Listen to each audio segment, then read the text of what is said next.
పార్వతీపురం మన్యం జిల్లా కొమరాడ మండలంలో నాగావళి నదికి తూర్పు వైపునున్న దాదాపు 8 గ్రామ పంచాయతీల విద్యార్థులు కొమరాడ జడ్పీ పాఠశాల జూనియర్ కళాశాలకు వెళ్లాలంటే నాగావళి నది దాటాలి.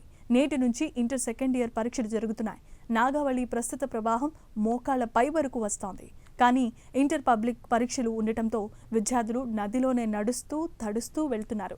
ఒకవేళ బస్సుపై వెళ్లాలనుకుంటే కురుపాం పార్వతీపురం మీదుగా చుట్టూ 45 కిలోమీటర్ల ప్రయాణం చేయాలి. అదే నది దాటి 3 కిలోమీటర్లు వెళ్తే చేరుకోవచ్చని ఆ విద్యార్థులు ఆ బాటను నమ్ముకున్నారు. ఇప్పటికైనా పూర్ణాపాడు వంతెన పూర్తి చేయాలని విద్యార్థులంతా కోరుతున్నారు.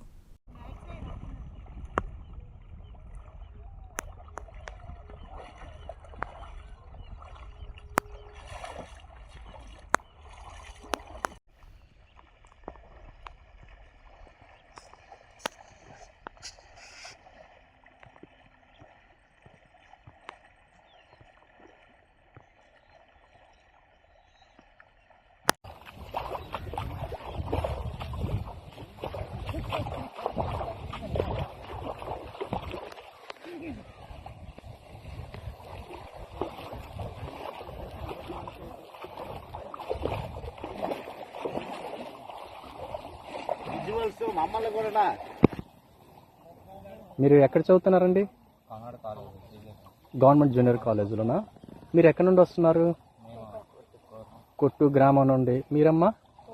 కురుపా నుండి. ఏమ్మా మరి ఇలాగేం వస్తున్నారు? పార్వతీపురం మీద వెళ్ళొచ్చు కదా? 50 కిలోమీటర్ వరకు ఉంటుందా? ఓహోహో. ఏంటి ఇప్పుడు మీరు ఎటు వెళ్తున్నారు?